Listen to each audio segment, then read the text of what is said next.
hero is Frederick Lord, who was born in Ilfracombe in 1865. He was a school teacher who never gave up on his pupils. He lived here in Brookdale Avenue at a time when house building in Victorian England was booming and Ilfracombe becoming a tourist resort.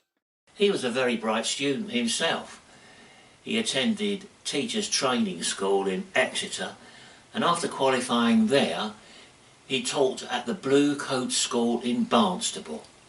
That rather impressive building was demolished in the 1950s in an act of municipal vandalism, which saw it replaced eventually with an Iceland store.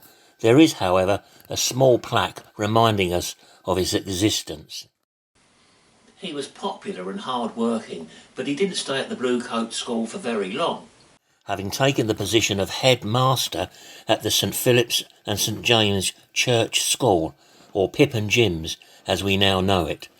The school was closed in 1935, but it's still there and now remodelled into a community hall. But Frederick had a real struggle on his hands.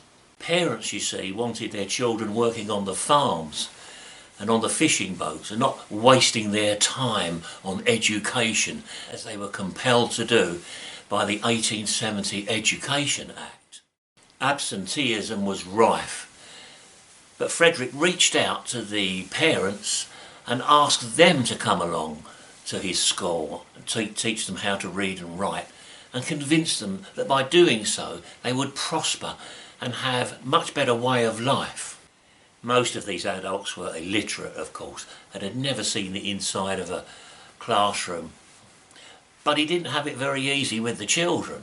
They were appallingly behaved in those days.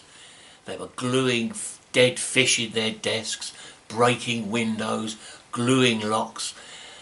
And it got so bad that Frederick Lord eventually had to have a policeman standing on the doorstep outside the school. I wonder if it was one of these chaps, or the famous P.C. Stewart of Ilfracombe. Nevertheless, the children he taught became the great-grandparents of those running businesses in the town today, some of them in Ilfracombe High Street. Frederick was a very keen sportsman. He's seen here with the members of Ilfracombe Rugby Club in the 1920s. He also encouraged children to learn to swim and enter them into swimming championships, which they often won. His former pupils wrote to him from the World War I trenches in beautiful copperplate writing. Some of their names are sadly on the town's war memorial. It was a great pleasure for me to play Frederick Lord in Studio Theatre's Dead Famous in 2018.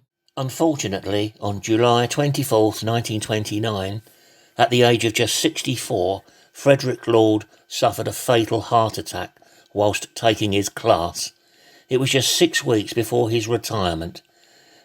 As his funeral cortege passed the bandstand in Wilder Road, the musicians playing there paused in tribute. That's Frederick Lord, a true hero of Ilfracombe.